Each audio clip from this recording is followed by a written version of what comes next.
Everywhere, people are living longer. Adults in industrialized nations now can live an average of 80 years or more.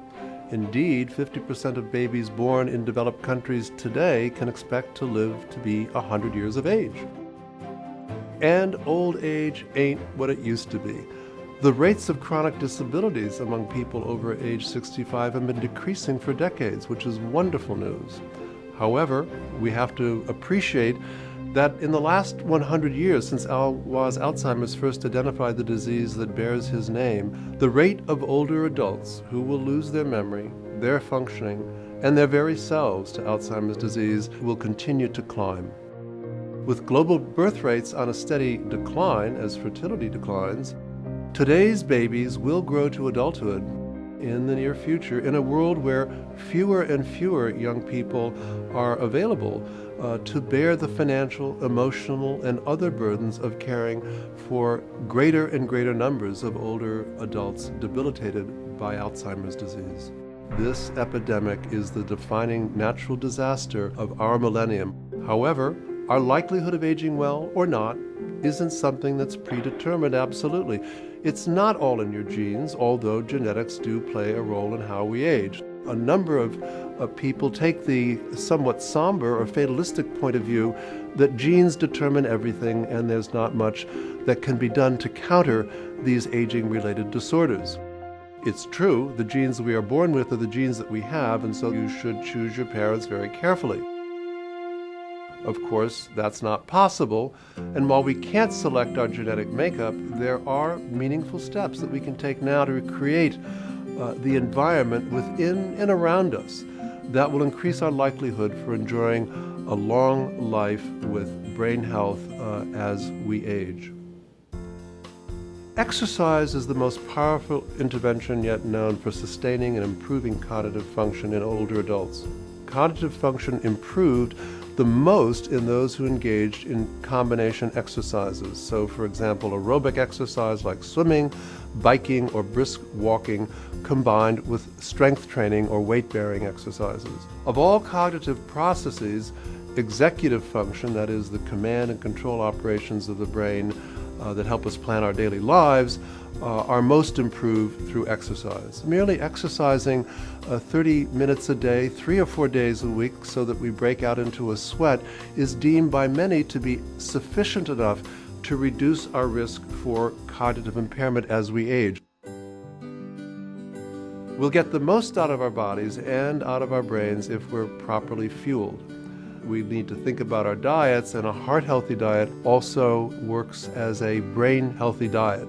So you've got to build your menus around fresh vegetables and fruits, lean proteins like fish, poultry, beans, and whole grains, and minimize your intake of saturated fats such as those found in red meats, butter, or oil. Another thing is social engagement, and by that I mean interacting with people. The richer our social network, the less likely we are to encounter cognitive impairment as we age.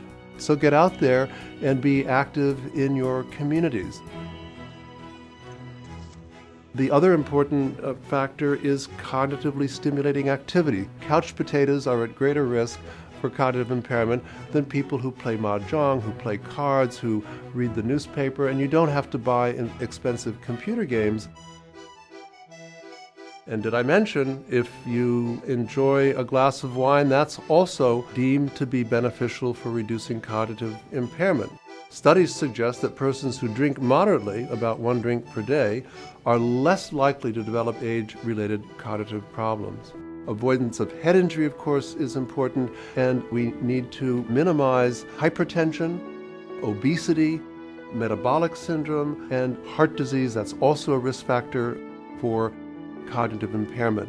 Adopting a healthy brain lifestyle at any age, I want to emphasize, may help many of us reduce or delay the effect of age-related changes in our cognition and our functioning. So it's never too late to embrace the lifestyles that I'm talking about.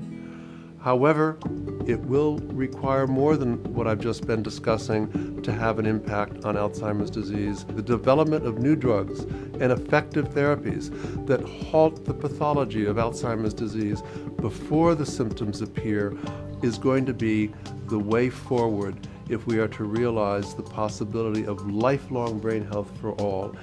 Drug discovery and translation of basic research into new therapies is a chief mission of the Center for Neurodegenerative Disease Research. Virginia Lee, my esteemed colleague and partner, both in work and in life, will tell you more. Thanks, John. Yes, since 1991, our center has promoted and conducted clinical and basic research aimed at increasing understanding of the mechanism that lead to age-related brain dysfunction. A chief hope of such research is to identify actions and agents that could slow or arrest progression of the disease before symptoms appear. A drug that successfully delayed the onset of symptoms by as little as 5 years would allow many individuals to live a full life and die from other natural causes before the symptoms of the disease took hold. The effect of long-lasting economic downturns and sluggishness in our economy has significantly reduced venture capital funds made available to biotech companies, creating the so-called Valley of Death, where the translation of basic research into new therapies languishes or disappears altogether. At CNDR, we have taken on the role of a biotech in advancing drug discovery and development. CNDR's incredible basic research into biology and function of proteins involved in Alzheimer's and Parkinson's is being translated into therapeutic targets. One example of these efforts involves our work with the tau protein. We were first to demonstrate that the neurofibrillary tangles found in neurons that are brain cells of persons with Alzheimer's were comprised of tau protein.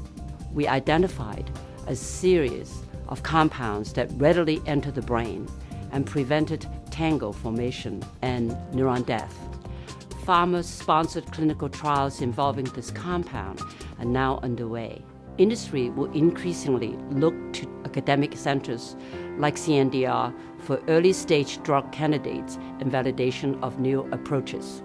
Your support for the work of our center can keep us at the top of sites integral to discovery and advancement of effective new therapies for diseases like Alzheimer's, Parkinson's, and ALS that steal our memory, our movement, our functioning. Where do we go from here? Well, we're talking about a problem, Alzheimer's disease and related dementias, that costs the global economy $604 billion. And for those who say we don't have the resources, I say that's not true. It's about how we prioritize the resources we have. We spend $53 billion a year on balms, salves, and lotions for anti-aging that don't have any effect at all. We spend $2 billion a year on popcorn, and I love popcorn too, but I'm willing to forgo my popcorn to support Alzheimer's disease research because we have the ideas, we have the people, we know where we want to go, but we just need the resources to accelerate the pace of drug discovery to eliminate Alzheimer's, Parkinson's, and other diseases like them, to create a world without dementia and without movement disorders.